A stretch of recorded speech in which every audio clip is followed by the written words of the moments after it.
YouTube channel. ಯಾರೆಲ್ಲ ನನ್ನ ಚಾನಲ್ಗೆ ಸಬ್ಸ್ಕ್ರೈಬ್ ಆಗಿ ಆ್ಯಂಡ್ ವೀಡಿಯೋಸ್ ನೋಡಿ ನನಗೆ ಸಪೋರ್ಟ್ ಮಾಡ್ತಾ ಇದ್ದೀರೋ ಎಲ್ಲರಿಗೂ ತುಂಬ ಹೃದಯ ಧನ್ಯವಾದಗಳು ಅಂತ ಹೇಳ್ತಾ, ಆ್ಯಂಡ್ ನನ್ನ ಚಾನಲ್ನ ಹೊಸಬ್ರು ಯಾರ್ಯಾರು ನೋಡ್ತಾ ಇದ್ದೀರೋ ಪ್ಲೀಸ್ ಸಬ್ಸ್ಕ್ರೈಬ್ ಆಗಿ ನನ್ನ ಚಾನಲ್ಗೆ ಸಪೋರ್ಟ್ ಮಾಡಿ ಅಂತ ಹೇಳ್ತಾ, ಆ್ಯಂಡ್ ಇವತ್ತಿನ ಬ್ಲಾಗ್ನ ಸ್ಟಾರ್ಟ್ ಮಾಡೋಣ ಅಂತ ಇದ್ದೀನಿ. ಸೊ ಇವತ್ತಿನ ಬ್ಲಾಗಲ್ಲಿ ಏನಿದೆ ಅಂತ ಹೇಳಬೇಕು ಅಂತಂದರೆ, ಇವತ್ತು ಮೊಳಕೆ ಕಾಳು ಸಾಂಬಾರಿನ ರೆಸಿಪಿ ತೋರಿಸೋಣ ಅಂತ ಇದ್ದೀನಿ. ಆ್ಯಂಡ್ ಹಾಗೆ ಒಂದು ರಂಗೋಲಿ ಡಿಸೈನ್ ನಾವು ತೋರಿಸ್ತಾ ಇದ್ದೀನಿ. ಆ್ಯಂಡ್ ಬನ್ನಿ ತಡ ಮಾಡಿದೆ ವ್ಲಾಗ್ ಸ್ಟಾರ್ಟ್ ಮಾಡೋಣ. ಪ್ಲೀಸ್ ಯಾರು ವಾಚ್ ಮಾಡ್ತಿದ್ರು ಲೈಕ್ ಮಾಡಿ, ಶೇರ್ ಮಾಡಿ, ಕಮೆಂಟ್ ಮಾಡಿ ಅಂತ ಹೇಳ್ತಾ, ಆ್ಯಂಡ್ ಸಬ್ಸ್ಕ್ರೈಬ್ ಮಾಡೋದು ಮಾತ್ರ ಮರಿಬೇಡಿ. ಬನ್ನಿ ಇವಾಗ ವ್ಲಾಗ್ ಸ್ಟಾರ್ಟ್ ಮಾಡೋಣ. ಸೊ ಇವಾಗ ಮೊಳಕೆ ಕಾಳು ಸಾಂಬಾರು ಹೇಗೆ ಮಾಡೋದು ಅಂತ ತೋರಿಸ್ಕೊಡ್ಬೇಕು. ಸೊ ಅದಕ್ಕೆ ಏನೇನು ಬೇಕು ಅನ್ನೋದು ಇಂಪಾರ್ಟೆಂಟ್ ಅಲ್ವಾ. ಸೊ ಬನ್ನಿ ನೋಡ್ಕೊಂಬರೋಣ.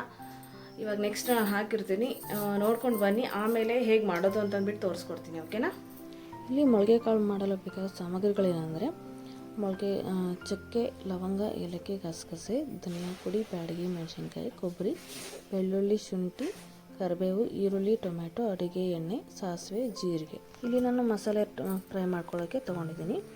ಒಂದು ಟೊಮೆಟೊ ಕಟ್ ಮಾಡಿ ಇಟ್ಕೊಂಡಿದ್ದೀನಿ, ಒಂದು ಈರುಳ್ಳಿ ಕಟ್ ಮಾಡ್ಕೊಂಡಿದ್ದೀನಿ, ಅರ್ಧ ಇಂಚು ಶುಂಠಿ, ಬೆಳ್ಳುಳ್ಳಿ ತೊಗೊಂಡಿದ್ದೀನಿ, ಕರಿಬೇವು ತೊಗೊಂಡಿದ್ದೀನಿ, ಬ್ಯಾಡಗಿ ಮೆಣಸಿನ್ಕಾಯಿ 3, ಒಂದು ಟೀ ಸ್ಪೂನಷ್ಟು ಧನಿಯಾ ಪೌಡ್ರು, ಕೊಬ್ಬರಿ ತೊಗೊಂಡಿದ್ದೀನಿ ಇಲ್ಲಿ ಅರ್ಧ ಬಟ್ಲು, ನಾನು ಅರ್ಧ ಇಂಚು ಚಕ್ಕೆ, ಒಂದು ಎಲೆಗೆ ತೊಗೊಂಡಿದ್ದೀನಿ, 3 ಇಲ್ಲಿ ನಾನು ಲವಂಗ ತೊಗೊಂಡಿದ್ದೀನಿ ಮಸಾಲೆ ಖಾರ ರೆಡಿ ಮಾಡ್ಕೊಳ್ಳೋದಕ್ಕೆ. ಇದಕ್ಕೆ ನಾನು 2 ಟೇಬಲ್ ಸ್ಪೂನಷ್ಟು ಆಯಿಲ್ ಹಾಕ್ಕೊತಿದ್ದೀನಿ. ನಿಮಗೆ ಬೇಕಂದರೆ 1 ಟೇಬಲ್ ಸ್ಪೂನ್ ಅಷ್ಟೇ ಫ್ರೈ ಮಾಡ್ಕೊಳ್ಳಿ. ಇಲ್ಲಿ ನಾನು ತೊಗೊಂಡ್ಬಿಟ್ಟು ಎಣ್ಣೆ ಕಾದಿದೆ. ಇವಾಗ ಕರಿಬೇವು ಹಾಕ್ತಾಯಿದ್ದೀನಿ. ಕರಿಬೇವು ನಂತರ ನಾನಿಲ್ಲಿ ಚಕ್ಕೆ, ಲವಂಗ ಮತ್ತು ಏಲಕ್ಕಿನ ಹಾಕಿ ರೋಸ್ಟ್ ಮಾಡ್ಕೊಳ್ತಾ ಇದ್ದೀನಿ. ಫ್ರೈ ಮಾಡಿಕೊಂಡೆ ನೋಡ್ತಿರ್ಬೋದು ನೀವು. ಈ ಥರ ಫ್ರೈ ಮಾಡ್ಕೊಂಡ್ಬಿಟ್ಟು ಇದ್ರ ನೆಕ್ಸ್ಟು ನೀವೇನು ಹಾಕಬೇಕು, ಬ್ಯಾಡಗಿ ಮೆಣಸಿನ್ಕಾಯಿ ತೊಗೊಂಡಿರ್ತೀರಲ್ಲ ಅದಕ್ಕೆ ಸ್ವಲ್ಪ ಖಾರಕ್ಕೆ ನೀವು ಬೇಕಂದರೆ ಖಾರ ಪುಡಿನ ಹಾಕ್ಕೋಬೋದು. ಈ ಥರ ಫ್ರೈ ಮಾಡ್ಕೊಳ್ಳಿ. ಫ್ರೈ ಮಾಡ್ಕೊಂಡ ನಂತರ ತೊಗೊಂಡಿರೋ ಶುಂಠಿ ಮತ್ತು ಬೆಳ್ಳುಳ್ಳಿ ಹಾಕಿಬಿಟ್ಟು ಅದಕ್ಕೆ ಫ್ರೈ ಮಾಡ್ಕೊಳ್ಳಿ. ನೋಡಿದ್ರಲ್ಲ, ಈ ಥರ ಹಾಕಿಬಿಟ್ಟು ಫ್ರೈ ಮಾಡ್ಕೊಂಬಿಡಿ. ಫ್ರೈ ಮಾಡ್ಕೊಂಬಿಟ್ಟಾದಮೇಲೆ ಅದ್ರ ನೆಕ್ಸ್ಟ್ ನೀವು ಹಾಕೋಬೇಕಾಗಿರೋದು,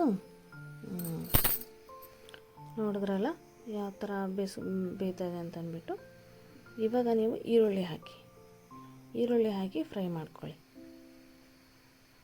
ಈರುಳ್ಳಿನ ಬೇಯಿಸಿ ಈ ಥರ ಮಾಡೋದ್ರಿಂದನೂ ಟೇಸ್ಟ್ ಚೆನ್ನಾಗಿ ಬರುತ್ತೆ. ನೀವು ಹಸಿದೂ ಕೂಡ ರುಬ್ಕೋಬೋದಿಲ್ಲಿ, ಬಟ್ ನಾನಿಲ್ಲಿ ಫ್ರೈ ಮಾಡ್ಕೊಳ್ತಾ ಇದ್ದೀನಿ ಎಣ್ಣೆಲಿ. ಇದ್ರ ನೆಕ್ಸ್ಟು ನೀವು ಧನಿಯಾ ಪುಡಿ ಮತ್ತು ಗಸಗಸೆ ಹಾಕಿ ಫ್ರೈ ಮಾಡ್ಕೋಬೇಕು. ಬನ್ನಿ ಇವಾಗ ನಾನು ನೆಕ್ಸ್ಟು ಧನಿಯಾ ಪುಡಿ ಮತ್ತು ಗಸಗಸೆ ಹಾಕ್ತಾಯಿದ್ದೀನಿ. ನೋಡಿ ತೊಗೊಂಡಿರೋದನ್ನು ಹಾಕಿಬಿಟ್ಟು ಚೆನ್ನಾಗಿ ಫ್ರೈ ಮಾಡ್ಕೊಳ್ಳಿ. ನೋಡಿ ನೀವು ಮನೇಲಿ ಎಷ್ಟು ಜನಕ್ಕೆ ಮಾಡ್ತಿದ್ದೀರಾ ಅದ್ರ ಮೇಲೆ ಡಿಪೆಂಡ್ ಆಗುತ್ತೆ. ಇಲ್ಲಿ ನಾನು ಇಬ್ಬರಿಗಾಗೋಷ್ಟು ಮಾತ್ರ ಸಾಂಬಾರು ರೆಡಿ ಮಾಡ್ತಾ ಇರೋದು, ಹಾಗಾಗಿ ನಾನು ಸ್ವಲ್ಪನೇ ತೊಗೊಂಡಿದ್ದೀನಿ. ಸೊ ನಿಮಗೆ ಎಷ್ಟು ಕ್ವಾಂಟಿಟಿ ಬೇಕೋ ಅಷ್ಟು ಕ್ವಾಂಟಿಟಿಲಿ ನೀವು ತೊಗೊಂಡ್ಬಿಟ್ಟು ಈ ಥರ ಫ್ರೈ ಮಾಡ್ಕೊಳ್ಳಿ. ಸಾಂಬಾರು ಗಟ್ಟಿ ಬೇಕಂದರೆ ಗಟ್ಟಿನೂ ಮಾಡ್ಕೋಬೋದು, ತೆಳ್ಳಗೆ ಬೇಕಂದರೆ ತೆಳ್ಳಗೂ ಮಾಡ್ಕೋಬೋದು. ಸೊ ನನಗಿಲ್ಲಿ ಸ್ವಲ್ಪ ತೆಳ್ಳಗೆ ಬೇಕಾಗಿರೋದನ್ನು ನಾನು ಸ್ವಲ್ಪ ಮಸಾಲೆ ರೆಡಿ ಮಾಡ್ಕೊಳ್ತಾ ಇದ್ದೀನಿ. ನೋಡಿ ಈ ಥರ ಫ್ರೈ ಆಗಿದೆ. ಇವಾಗ ಬನ್ನಿ ಮಿಕ್ಸಿ ಆಡಿಸ್ಕೊಳ್ಳೋಣ. ನೋಡ್ತಿರಲ್ಲ, ನಾನು ಇವಾಗ ಮಿಕ್ಸಿ ಜಾರ್ಗೆ ಕೊಬ್ಬರಿ ಹಾಕ್ತಾಯಿದ್ದೀನಿ. ಕೊಬ್ಬರಿನ ಸಣ್ಣದಾಗಿ ನೀವು ಮೊದಲೇ ರುಬ್ಕೋಬೋದು, ಇಲ್ಲ ಅಂತಂದರೆ ನೀವು ಡೈರೆಕ್ಟ್ ರುಬ್ಕೊಂಡ್ರೆ ನಡೆಯುತ್ತೆ. ಆದಷ್ಟು ನೀವು ಫಸ್ಟೇ ರುಬ್ಬಿಟ್ಕೊಳ್ಳಿ. ಇವಾಗ ನಾನು ಇಲ್ಲಿ ಟೊಮೆಟೊ ಮತ್ತು ಕೊತ್ತಂಬರಿ ರೆಡಿ ಇರೋ ಮಸಾಲೆ ಅದು ಇವಾಗ ನೀವು ಆರಿದೆ, ಒಂದು 5ರಿಂದ 10 ನಿಮಿಷ ಬಿಡಿ ಆರೋದಕ್ಕೆ ಮಸಾಲೆ. ಆಮೇಲೆ ಮಿಕ್ಸಿ ಹಾಕಿ, ಆವಾಗ ಏನೂ ಅಷ್ಟೊಂದು ಬಿಸಿ ತಗೋದಿಲ್ಲ ಅದಕ್ಕೆ. ಇವಾಗ ನೋಡಿ ಅಷ್ಟು ಮಸಾಲೆ ಹಾಕ್ತಾಯಿದ್ದೀನಿ. ನೋಡಿದ್ರಲ್ಲ, ಈ ಥರ ಇವಾಗ ಇದನ್ನು ರುಬ್ಕೋಬೇಕು. ಬನ್ನಿ ರುಬ್ಕೊಂಬರೋಣ, ಆಯಿತಾ. ಇಲ್ಲಿ ನಾನು ಸಾಂಬಾರಿಗೆ ಖಾರ ರುಬ್ಬಿಟ್ಕೊಂಡಿದ್ದೀನಿ ಸಣ್ಣದಾಗಿ. ಇವಾಗ ನಾನು ಕುಕ್ಕರಲ್ಲಿ ಮಾಡ್ತಾ ಇರೋದ್ರಿಂದ ಒಂದು ಕುಕ್ಕರ್ ತೊಗೊಂಡಿದ್ದೀನಿ. ಇದನ್ನು ನಾರ್ಮಲ್ ಬೇಯಿಸೋದ್ರಿಂದ ಕುಕ್ಕರಲ್ಲಿ ಮಾಡೋದ್ರೇ ಬೆಸ್ಟು. ಇವಾಗ ಇದಕ್ಕೆ ನಾನು 4ರಿಂದ 5 ಟೇಬಲ್ ಸ್ಪೂನು ಎಣ್ಣೆ ಹಾಕ್ತಾಯಿದ್ದೀನಿ. ನಿಮಗೆ ಎಷ್ಟು ಬೇಕೋ ಅಷ್ಟು ಹಾಕೋಬೋದು. ಸೊ ನಾನಿಲ್ಲಿ ಇಬ್ಬರಿಗೆ ಮಾಡ್ತಿರೋದ್ರಿಂದ 4ರಿಂದ 5 ಟೇಬಲ್ ಸ್ಪೂನ್ ಎಣ್ಣೆ ತೊಗೊಂಡಿದ್ದೀನಿ. ಇವಾಗ ಇದಕ್ಕೆ ತೊಗೊಂಡಿರೋ ಒಗ್ಗರಣೆ ಕೊಡಬೇಕಲ್ಲ, ತೊಗೊಂಡಿರೋ 1 ಸ್ಪೂನು ಸಾಸಿವೆ, 1 ಸ್ಪೂನ್ ಜೀರಿಗೆ ಹಾಕ್ಬಿಟ್ಟು ಫ್ರೈ ಮಾಡ್ಕೊಳ್ತಾ ಇದ್ದೀನಿ. ನೋಡಿ ಇಲ್ಲಿ ಸಿಡಿತಾ ಇದೆ. ಇವಾಗ ನೀವು ಕಟ್ ಮಾಡ್ಕೊಂಡಿರೋ ಅರ್ಧ ಈರುಳ್ಳಿ, ಅರ್ಧ ಟೊಮ್ಯಾಟೊ ಮತ್ತು ಕರಿಬೇವು ಹಾಕ್ಕೊಂಡು ಒಗ್ಗರಣೆ ಕೊಡ್ತಾಯಿದ್ದೀನಿ. ಈ ಥರ ಚೆನ್ನಾಗಿ ಕೈ ಆಡ್ಕೊಳ್ಳಿ. ಕೈ ಆಡಿದ ಮೇಲೆ ನೀವು ಇವಾಗ ನಾನು ಮೊಳಕೆ ಕಾಳು ಮತ್ತು ಕಟ್ ಮಾಡ್ಕೊಂಡಿರೋ ಆಲೂಗಡ್ಡೆ, ನೀವು ಬೇಕಂದರೆ ಇದ್ರ ಜೊತೆಗೆ ತರಕಾರಿನೂ ಆ್ಯಡ್ ಮಾಡ್ಕೋಬೋದು. ನಾನು ಇಲ್ಲಿ ಬರೀ ಆಲೂಗಡ್ಡೆ ಆ್ಯಡ್ ಮಾಡ್ಕೊಂಡಿದ್ದೀನಿ. ನೀವು ಬದನೆಕಾಯಿ ಆ್ಯಡ್ ಮಾಡ್ಕೋಬೋದು, ಬೀನ್ಸು ಅಥವಾ ಕ್ಯಾರೆಟು, ಈ ಥರ ಏನು ಬೇಕಾದರೂ ತರಕಾರಿನ ಆ್ಯಡ್ ಮಾಡ್ಕೋಬೋದು. ನೀವು ತುಂಬ ರುಚಿ ಕೊಡುತ್ತೆ. ಇವಾಗ ನಾನು ಇದನ್ನು ಮಾಡ್ಕೊಂಡಿರೋ ಒಗ್ಗರಣೆಯಲ್ಲಿ ಚೆನ್ನಾಗಿ ಮಿಕ್ಸ್ ಮಾಡ್ತಾಯಿದ್ದೀನಿ. ಚೆನ್ನಾಗಿ ಫ್ರೈ ಮಾಡ್ಕೊಳ್ಳಿ.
ಒಳ್ಳೆ ಘಮ ಬರ್ತಾಯಿದೆ ನಂಗೆ ಸಾಂಬಾರು. ನೀವು ನೋಡಿ, ನೀವು ಟ್ರೈ ಮಾಡಿ ಈ ಥರ ಸಾಂಬಾರನ್ನ. ಒಳ್ಳೆ ಟೇಸ್ಟ್ ಕೊಡುತ್ತೆ. ಅನ್ನ ಸಾಂಬಾರಿಗಾದರೂ ಸರಿ, ಮುದ್ದೆಗಾದ್ರೂ ಮುದ್ದೆ ಇನ್ನೂ ಸಖತ್ತಾಗಿರುತ್ತೆ. ಟ್ರೈ ಮಾಡಿ. ನೋಡಿ ಈ ಥರ ಬಂದಿದೆ. ನೀವು ಕೂಡ ಮನೇಲಿ ಟ್ರೈ ಮಾಡಿ ಹೇಗಿದೆ ಅಂತ ಹೇಳಿ. ನಾನಿಲ್ಲಿ ಅನ್ನ ಸಾಂಬಾರಾಗಿ ಯೂಸ್ ಮಾಡ್ಕೊಳ್ತಾ ಇದ್ದೀನಿ. ನೀವು ಮಿಕ್ಕಿದ್ದಕ್ಕೆಲ್ಲ ಯೂಸ್ ಮಾಡ್ಕೊಳ್ಳಿ. ಮುದ್ದೆ, ಚಪಾತಿ, ದೋಸೆ, ಈ ಥರ ಯಾವುದಕ್ಕಾದ್ರೂ ಯೂಸ್ ಮಾಡ್ಕೋಬೋದು. ಸೊ ನೋಡಿದ್ರಲ್ಲ ಮೊಳಕೆ ಕಾಳು ಸಾಂಬಾರು ಹೇಗಿತ್ತು ಅಂತ ಅಂದ್ಬಿಟ್ಟು. ಸೊ ಇವತ್ತಿನ ರೆಸಿಪಿ ಯಾರ್ಯಾರು ನೋಡ್ತಿದ್ರೋ ಟ್ರೈ ಮಾಡಿ, ಟೇಸ್ಟ್ ಮಾಡಿ, ಆ್ಯಂಡ್ ಹೇಗಿದೆ ಅಂತ ಕಮೆಂಟ್ ಮಾಡಿ, ಆಯಿತಾ. ಸೊ ಇವಾಗ ನೆಕ್ಸ್ಟು ನಾನು ರಂಗೋಲಿ ಡಿಸೈನ್ ಹೇಳ್ಕೊಡ್ಬೇಕು ಅಂತಿದ್ದೀನಿ. ಇವತ್ತಿನ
ಮಾಡಿ ಕಮೆಂಟ್ ಮಾಡಿ ಅಂತ ಹೇಳ್ತಾ ಆ್ಯಂಡ್ ಮರೆಯದೇ ಸಬ್ಸ್ಕ್ರೈಬ್ ಆಗಿ, ಯಾರ್ಯಾರು ಸಬ್ಸ್ಕ್ರೈಬ್ ಆಗಿಲ್ವೋ ಪ್ಲೀಸ್ ಸಬ್ಸ್ಕ್ರೈಬ್ ಮಾಡಿ ನನ್ನ ಚಾನಲ್ಗೆ ಸಪೋರ್ಟ್ ಮಾಡಿ ಅಂತ ಹೇಳ್ತಾ ಇವತ್ತಿನ ಈ ಬ್ಲಾಗನ್ನು ಮುಗಿಸ್ತಾ ಇದ್ದೀನಿ.